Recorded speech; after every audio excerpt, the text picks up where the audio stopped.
Hello everyone and you are welcome on my channel Har Ghar English. तो मेरे सभी प्यारे स्टूडेंट जो कि एमए थर्ड सेमेस्टर में हैं, आज मैं उनके लिए बहुत ही मोस्ट इम्पोर्टेंट क्वेश्चंस लेकर के आई हूँ। और अब आगे भी मैं इस तरह की सीरीज़ या ऐसे सेशन और इस सेशन से रिलेटेड सारी वीडियोस अपलोड करूँगी आपके लिए, ताकि आप कम टाइम में ज़्यादा से ज़्यादा क्वेश्चंस को कवर कर पाएँ। अगर आपके पेपर का नाम कॉलोनियल पोस्ट कॉलोनियल लिटरेचर है, जिसमें मैंने आपको इनिशियल वर्ड में लिखा है CPCL, means colonial and post colonial literature, इसके मोस्ट इम्पॉर्टेंट क्वेश्चंस आज यहाँ पर आपको देखने को मिलेंगे। और ये इतने ज़रूरी क्वेश्चन है कि ये वेरी शॉर्ट में भी पूछे जाते हैं, शॉर्ट में भी, और कभी कभी लॉन्ग में भी आ जाते हैं। तो फ़िलहाल तो मैंने वेरी शॉर्ट को ही इसमें अच्छे से समझ करके आपके लिए बहुत अच्छी तरीके से कंसीडर किया, तो लगा कि पहले वेरी शॉर्ट आपके साथ डिस्कस कर लिया जाए, उसके बाद फिर हम लॉन्ग क्वेश्चन को डिस्कस। आप जुड़े रहिए हमारे चैनल पर, लगातार चैनल को लाइक सब्सक्राइब शेयर करिए, ताकि जो बच्चे अपनी सेल्फ स्टडी कर रहे हैं एमए इंग्लिश की और उनके पास सीरीज़ का भी कोई अगर देखा जाए तो मीडियम नहीं है कि वो अपने एग्ज़ाम की तैयारी कर सकें, तो उनके लिए आज का सेशन और ये वीडियो बहुत ज़्यादा इंपॉर्टेंट है। चलिए शुरू करते हैं। Let's start now and don't skip the video. Okay, video को स्किप नहीं करना है, आपको पूरा देखना है। First question, what is the role of imperialism in the lives of the third world. मतलब आपसे पूछा जा रहा है इम्पेरियलिज्म का क्या रोल था हमारे तीसरे संसार के जीवन में। अब हम क्योंकि बात कर रहे हैं कॉलोनियल पोस्ट कॉलोनियल लिटरेचर की, तो पहले तो आप ये समझ लीजिए कि कॉलोनियल लिटरेचर क्या है, पोस्ट कॉलोनियल लिटरेचर क्या है। कॉलोनियल लिटरेचर वो है कि जिस पे ब्रिटिश ने कभी ना कभी अपना कब्जा किया है, यानी उसको उसने पोजीशन करके रखा और दूसरे वहाँ के लोगों को अपना स्लेव्स बना करके रखा। तो जब वो अपना लिटरेचर लिखते थे तो वो अपने लिटरेचर को सुपीरियर दिखाते थे, और जो वहाँ का लिटरेचर जो रीजनल लिटरेचर होता था उसको बहुत ही मीन इन्फीरियर फील कराते थे। तो ये तो था कॉलोनियल लिटरेचर। बात आती है पोस्ट कॉलोनियल लिटरेचर की। जब ब्रिटिश सत्ता ख़त्म हो गई, ब्रिटिश का जो रूल था वो ख़त्म हुआ, तो वहाँ जब रीजनल लोग जो बचे जिनके ऊपर ब्रिटिश राज कर रहे थे वो तो छोड़कर चले गए, लेकिन हुआ क्या कि वो अपनी कुछ ना कुछ बातें वहाँ पर छोड़ गए, जिसकी वजह से उन्हें फिर से अपनी पहचान बनाने में, अपनी लिटरेचर को रिकॉग्नाइज करना इंटरनेशनल लेवल पर उनके लिए बहुत मुश्किल हो गया था। तो यही है आपका कॉलोनियल और पोस्ट कॉलोनियल लिटरेचर। चलिए अब स्टार्ट करते हैं। आपसे पूछा जा रहा है कि इम्पेरियलिज्म का क्या रोल रहा हमारे थर्ड वर्ल्ड के जीवन में। Answer, imperialism shape the history, politics and culture of third world countries. Imperialism आकार दे रहा था हिस्ट्री को, पॉलिटिक्स को और कल्चर को थर्ड वर्ल्ड कंट्रीज़ में। It exploited resources, imposed foreign values and created economic dependency. लगातार शोषण किया जा रहा था रिसोर्सेज का, और साथ ही फॉरेन वैल्यूज़ को ज़्यादा दिखाना। मैंने बताया ना कि ब्रिटिश उनके ऊपर राज कर रहे थे, तो ब्रिटिश क्या करते थे, अपनी वैल्यूज़ को ज़्यादा दिखा करके, और इनकी जो अपने खुद की जो वैल्यूज़ थी, जो रीजनल लोग थे, उनको दबाया जाता था। क्रिएटेड इकोनॉमिक डिपेंडेंसी, और ज़्यादातर आर्थिक रूप से वो ब्रिटिश के ऊपर हमेशा डिपेंड रहे, ऐसी रचना की जाती थी। Even after independence, colonial legacies continued in forms of inequality, poverty, and cultural alienation. जबकि उसके बाद जब ये लोग आज़ाद हो गए, मतलब जब वो कंट्रीज़ क्या हुआ कि वो कंट्रीज़ आज़ाद हुई, तो जाहिर सी बात है कि जब वो आज़ाद हुई तो फिर उस हिसाब से उन लोगों ने अपने हिसाब से अपने हिस्ट्री को, अपने साहित्य को एक पहचान देने की कोशिश की। अंडरस्टूड? क्या किया इन्होंने, जब ये लोग आज़ाद हुए तो इनका क्या रहा फिर कि जो आर्थिक स्वतंत्रता दूसरे के ऊपर थी, ब्रिटिश के ऊपर थी, तो स्वतंत्रता के बाद इन्होंने पोस्ट कॉलोनियल की विरासत को, और उस विरासत में जो इनइक्वलिटी थी, मतलब असमानता थी, गरीबी थी, अलगाव था, तो इस रूप में वो उनके छोड़ कर के गए थे, जिसका सामना वहाँ की जनता ने फिर बाद में किया। Left psychological scars and disturbed native identities influencing literature and social consciousness. अब जाहिर सी बात है, जब कोई आदमी, ये मतलब जब कोई जो है देश दूसरे देश पर कब्जा करता है, और फिर वहाँ पे ये सारी चीज़ें तो मतलब ऑटोमेटिक ही हो जाती है, गरीबी आ जाती है, समानता आ जाती है, और देखा जाए तो साइकोलॉजिकल एक डर का माहौल भी बन जाता है, जिससे उन्हें अपनी खुद की पहचान बनाने में बहुत दिक्कतें आ रही थी। उनका प्रभाव भी लिटरेचर पे कम हो गया था, और सामाजिक रूप से वो बहुत सचेत हो गए थे वो लोग। तो ये था इम्पेरियलिज्म का रोल। किस में था ये? थर्ड वर्ल्ड में था, थर्ड वर्ल्ड के जीवन में, यानी जिनके ऊपर कब्जा किया जा रहा था। एक बार फिर से देख लेते हैं। देखिए, आपसे कहा जा रहा है इम्पेरियलिज्म शेप्ड द हिस्ट्री, मतलब साम्राज्यवाद ने तीसरी दुनिया के देशों के इतिहास, राजनीति और संस्कृति को गहराई से प्रभावित किया, और इसने वहाँ के रिसोर्सेज का शोषण किया जा रहा था, विदेशी मूल्यों को उनके ऊपर थोपा जा रहा था, आर्थिक निर्भरता उनकी जो थी वो अपने ऊपर, यानी कि जो ब्रिटिश थे वो चाहते थे कि फाइनेंशियली ये हमेशा हमारे ऊपर डिपेंड रहें। उसके बाद भी जब स्वतंत्रता प्राप्ति हुई तो स्वतंत्रता के बाद उन्हें पोस्ट कॉलोनियल उसमें आ गए, फिर वो पोस्ट कॉलोनियल कंट्रीज़ में। तो यहाँ पे जो उनकी विरासत थी वो क्या देखते हैं कि उसमें अब इनइक्वलिटी आ चुकी थी, वहाँ गरीबी आ चुकी थी, और कल्चर को लेकर के बहुत ज़्यादा स्ट्रगल आ चुका था, जिससे उनको मानसिक चोट पहुँच रही थी, और उन्हें उनकी जो अपनी खुद की पहचान थी वो भी इससे प्रभावित हुई थी। तो कहीं ना कहीं समाज का जो चेतन था, या समाज की जो एक चेतना थी, वो लिटरेचर को इन्फ्लुएंस कर रही थी। तो ये है आपका साम्राज्यवाद। इम्पेरियलिज्म मीन्स होता है साम्राज्यवाद, यानी कि जब उनका अपना खुद का साम्राज्य आया तब क्या क्या उन्हें दिक्कतें हुई जब वो आज़ाद हुए। क्वेश्चन नंबर 2 है, what do you understand by symbol of marigold by Ismat Chughtai. आप मैरीगोल्ड का जो सिंबल दिया गया है, इस्मत चुगताई की ये पोयम है, तो बताइए इससे आप क्या समझते हैं, किस तरह का सिंबल है। In Ismat Chughtai's Marigold, the flower symbolizes innocence, love and youthful patience. Ismat Chughtai की मारीगोल्ड जो वर्क है या इनका जो पोयम है, ये पूरी तरीके से ये फूल एक प्रतीक रखता है ईमानदारी का, मासूमियत का और प्यार का, और साथ ही नौजवानी का। However, it also reflects fragility and the transient nature of relationships. ये हमेशा रिफ्लेक्ट करता है फ्रेगलिटी को, मतलब उसको खुशबू को, जो कि हर किसी को अपनी तरफ खींचती है।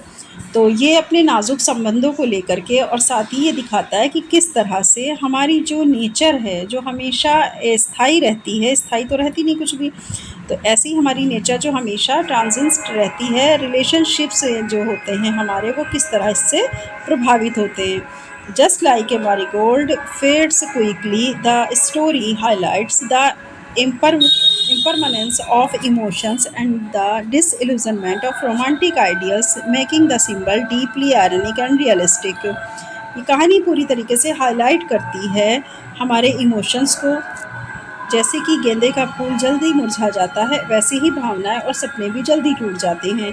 तो एक तरह से देखा जाए तो जो हमारा गेंदे का फूल है वो प्रतीक है, और साथ ही व्यंग करता हुआ दिखाई देता है हमारे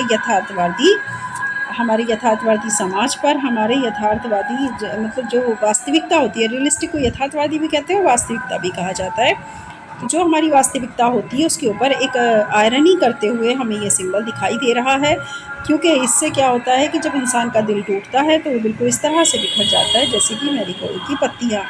ये कहानी इस तरीके से हमें यहाँ पर शो कर रही है, marigold by Ismat Chughtai. Okay, next question, describe the last migration of the bird in the death of the bird.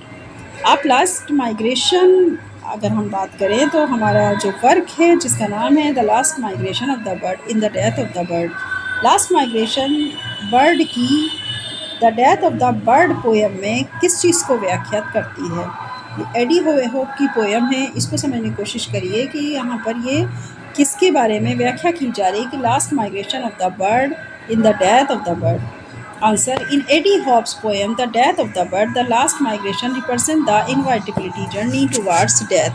AD Hope की ये पोएम जिसमें कि हम दिखा रहे हैं अपना the death of the bird को। ओके, एडी होप की ये पोएम जिसमें the death of the bird को हमने बताया है कि लास्ट माइग्रेशन रिप्रेजेंट कर रहा है उस जर्नी को जो उसे मौत की तरफ लेके जा रही है, क्योंकि हमारा जो बर्ड है वो लगातार स्ट्रगल कर रहा है। अब जब लगातार बर्ड्स स्ट्रगल कर रही है तो उसका जो माइग्रेशन है वो सिर्फ उस स्ट्रगल से बचने के लिए है, मगर उसके बावजूद भी वो मृत्यु की तरफ दिन प्रतिदिन बढ़ रहा है।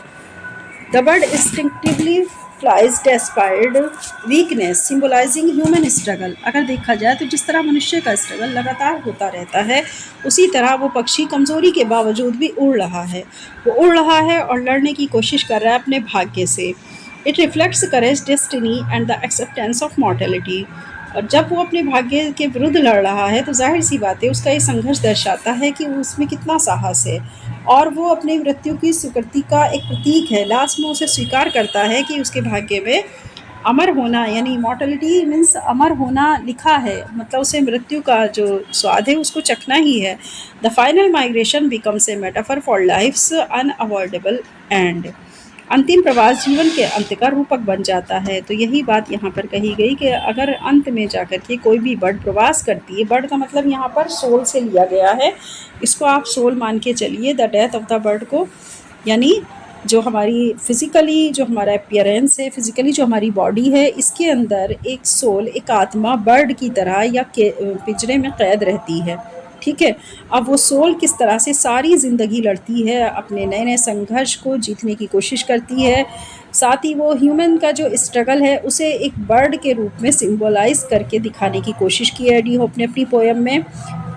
वो बताती है कि जो हमारी सोल है यानी कि जो हमारी ये बर्ड है जो कि हमारे फिज़िकली बॉडी के अंदर पिंजरे के अंदर कैद है, इसका रिफ्लेक्शन बहुत ही ज़्यादा साहसिक है। ये अपने भाग्य से लड़ना चाहती है लेकिन उसके बावजूद भी वो बाद में अमरता को एक्सेप्ट कर लेती है, क्योंकि उसे ये पता है कि मौत का तो मज़ा चखना ही पड़ेगा और बिना मौत आए हुए हम अमर नहीं हो सकते। और फाइनल माइग्रेशन का मतलब है जीवन का अंत ही अगर देखा जाए तो ऐसा है कि जिससे बचा नहीं जा सकता, और जीवन का अंत एक नए प्रवास की तरफ हमें लेकर के जाता है, एक नए माइग्रेशन की तरफ हमें लेकर जाता है।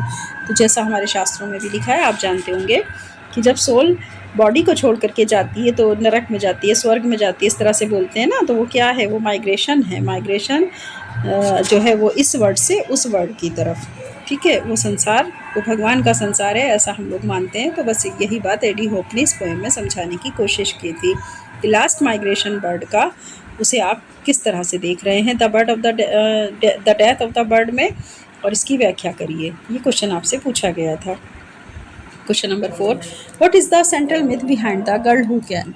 सेंट्रल मिथ बताइए। अब आप जानते होंगे मिथ का मतलब क्या होता है, ठीक है। मिथक यानी कि मिथ का मतलब होता है मिथक फैलाना, कुछ ऐसी चीज़ें जो कि झूठी और अफवाह होती हैं और लोग मगर परंपरा में आकर के या थोड़ा सा र्यूमर फैला करके इन सब में विश्वास करने लग जाते हैं।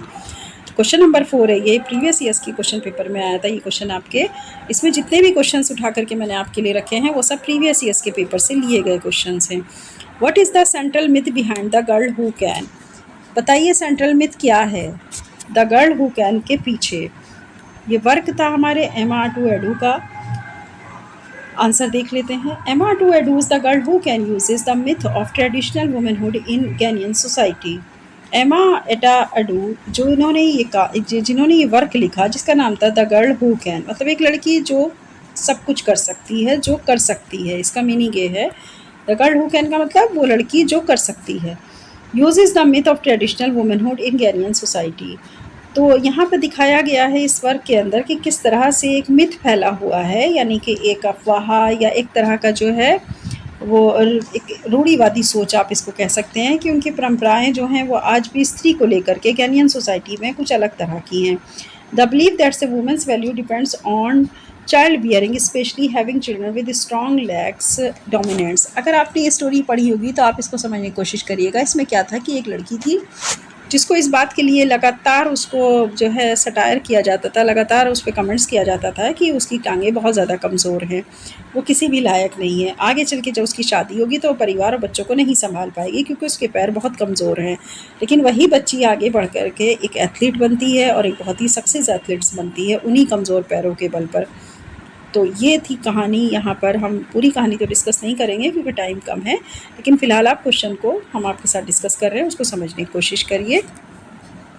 तो क्या था कि ऐसा विश्वास था उन पुरानी औरतों का, वो ये कहती थी कि इसकी कोई हमारी जो वैल्यू है, जो हमारे वुमेंस की वैल्यू है, वो इस बात के ऊपर डिपेंड करती है कि हम बच्चे कितने पैदा कर सकते हैं। साथ ही हम अपने बच्चों को तभी हम पाल पाएंगे अच्छी तरीके से जब हमारे पैर स्ट्रॉन्ग होंगे। तो उनका मानना ये था कि एक अगर आपको एक डोमिनेंसी चाहिए एक वुमेंस को अपनी सोसाइटी में, तो उसके पैरों का मजबूत होना बहुत ज़रूरी है। The central myth critiques cultural stereotypes while highlighting the girl's resilience and her search for self-identity and freedom. मतलब आपको कहा जा रहा है कि यहाँ स्त्री का मूल्य संतान उत्पत्ति से भी है और साथ ही मजबूत पैरों वाले बच्चों पर आधारित माना जा रहा है। एक मिथ ये भी है कि सांस्कृतिक रूढ़ियों की आलोचना करता हुआ ये हमें दिखाई दे रहा है और लड़की की जो आत्म पहचान और स्वतंत्रता की जो खोज है उसको ये उजागर करता हुआ हमें दिखाई देता है। यानी इसकी सेंट्रल मिथ जो है वो आलोचनाकार ऐसा बोलते हैं कि ये कल्चर स्टेरियोटाइप से, जहाँ पर हम इस चीज़ को देखते हैं कि उस लड़की ने यानी कि the girls resilience and her search for self identity and freedom, उसने अपनी फ्रीडम को और अपनी आइडेंटिटी को पा लिया क्योंकि उसने अपने आप को इन सब मिथकों से बचाए रखा, उसको रेजिस्टेंस किया और साथ ही उसने अपनी ताकत को इकट्ठा करके अपनी कामयाबी को हासिल किया, जिससे उसकी सेल्फ आइडेंटिटी बच गई और फ्रीडम भी उसको मिल गई। तो ये था आपका द गर्ल हू कैन का ये क्वेश्चन, जिसमें पूछा जा रहा था कि सेंट्रल मिथ बताइए पूरे वर्क के पीछे क्या काम कर रहा था। तो यही था पूरा मिथ जो कि द गर्ल हू कैन के पीछे अच्छी मतलब ये काम कर रहा था, ये सोच काम कर रही थी कि पैरों का स्ट्रॉन्ग होना बहुत ज़रूरी है। Question number 5, how does the Emerald City make fun of film and publication. आपसे पूछा जा रहा है कि ये वर्क जिसका नाम है इमर्सिटी, तो किस तरह से इमर्सिटी में फिल्म का और पब्लिकेशन इंडस्ट्री का मजाक उड़ाया गया। अगर आपने ये स्टोरी पढ़ी है, नहीं पढ़ी है तो चैनल के आप जो है प्लेलिस्ट में जाकर के देखिए। मैंने इन सब की समरी को आपके साथ डिस्कस किया है अपनी वीडियोस में, आप एक बार वहाँ जाकर के समरी को पढ़िए तो आपको ये क्वेश्चन बहुत अच्छी तरीके से समझ आ जाएंगे। एमआरसिटी में एक कपल होता है जो कि आता है फिल्म इंडस्ट्री में काम करने के लिए, साथ ही पब्लिकेशन इंडस्ट्री में, लेकिन आहिस्ता आहिस्ता उन्हें एहसास होता है कि मतलब आज के ज़माने में जो फिल्म इंडस्ट्री है और पब्लिकेशन इंडस्ट्री है वो सभी पैसे के बल पर चल रही। जब तक अगर आप पैसा नहीं लगाएंगे या आप किसी को पैसा नहीं देंगे तो आपके लिए कोई वर्क यहाँ पर नहीं है। तो यही चीज़ इसमें दिखाने की कोशिश की गई है। David Williamson Emerald City satirise the film and publication industry by exposing its corruption, greed and obsession with profit over creativity. Emerald City film प्रकाशन उद्योग का व्यंग करती है, दिखाती है कि कैसे ये उद्योग भ्रष्टाचार, लालच और लाभ की चाह में फंसा हुआ है। मतलब ये जो इंडस्ट्री है किस तरीके से लालच में फंसी हुई है। साथ ही आगे बताया गया है, it mocks the superficial glamour of media culture where commercial success is valued above artistic integrity. आगे बोला जा रहा है कि यहाँ सिर्फ क्रिएटिविटी से ज़्यादा यहाँ पे बिजनेस करना और बिजनेसमैन होना ही ज़्यादा सफलता की निशानी है। आपके अंदर कितनी भी अच्छे आर्टिस्टिक वर्च्यूज़ हैं तो भी आप एक अच्छे सक्सेसफुल हीरो या हीरोइन नहीं बन सकते, या एक अच्छे लिटरेचर के जो ऑथर हैं वो नहीं बन सकते जब तक आप के अंदर भ्रष्टाचार ना हो, लालच ना हो और पैसा कमाने की चाह ना हो। तो ग्लैमर होना भी बहुत ज़रूरी है और हमारे जो मीडिया का कल्चर है वो बहुत बदल चुका है आज के टाइम में। इसी चीज़ को दिखाने की कोशिश की। Where commercial success is valued about artistic integrity, मतलब आर्टिस्टिक इंटीग्रिटी से ज़्यादा क्या है, कमर्शियल की जो है कामयाबी वो ज़्यादा निश्चित है। The play reflects how to talent and originality are often compromised for money. आगे इस प्ले के माध्यम से जो हमारा ये प्ले है जिसको लिखने वाले हैं हमारे डेविड विलियमसन, और इनका जो ये प्ले था एमरल्ड सिटी, ये रिफ्लेक्ट कर रहा है कि कितना सच है कि टैलेंट को अगर हम देखें तो वास्तविक रूप से टैलेंट की किसी भी तरह की कोई भी पहचान नहीं है। टैलेंट हमेशा कुर्बान कर दिया जाता है पैसे के समझौते के लिए। तो पैसे के समझौते के लिए क्या होता है, टैलेंट को कुर्बान कर दिया जाता है। ये था आपका 5th क्वेश्चन जिसका नाम था, जिसका आपका जो है मीनिंग था, how does the Emerald City make fun of film and publication industry. किस तरह मजाक उड़ाते हुए दिखाया गया है फिल्म का और पब्लिकेशन इंडस्ट्री का एमरल्ड सिटी प्ले में। बहुत अच्छा प्ले है, इसकी समरी भी, इसकी वीडियोस भी आपको मिल जाएंगी। आप प्लेलिस्ट में जाइएगा, इसकी वीडियोस अपलोड हो चुकी हैं तो ये ज़रूर देखिएगा। जब तक आप समरी नहीं समझेंगे तो आपको ये क्वेश्चन समझ में नहीं आएंगे। तो मेरे सभी स्टूडेंट्स जो कि मैं 3rd सेमेस्टर में हैं अभी, उस चीज़ को ध्यान दें, हमारे साथ लगातार जुड़े रहिए। आपके लिए इसी तरह के मोस्ट इम्पॉर्टेंट क्वेश्चन की सीरीज़ हम आपके लिए लेकर आते रहेंगे। आपका एग्ज़ाम में अच्छा स्कोर बने, आप टॉप करें यूनिवर्सिटी को, ऐसी हमारी आशाएं हैं आपके लिए और हम पूरी दुआएं करते हैं आपके लिए कि आप बहुत अच्छे स्कोर को गेन करें। ओके डियर स्टूडेंट, चलिए वीडियो छोड़ने से पहले, चैनल पर से जाने से पहले, जो कि हम हमेशा करते हैं, अगर आप चाहते हैं कि हम आपके लिए इसी तरह अच्छी वीडियो बनाते रहें और हम मोटिवेट होते रहें तो आप ज़रूर हमारे चैनल को लाइक, सब्सक्राइब, शेयर करिए ताकि ज़्यादा से ज़्यादा हमें मोटिवेशन मिल सके। Okay, all the best and stay be curious. Bye bye.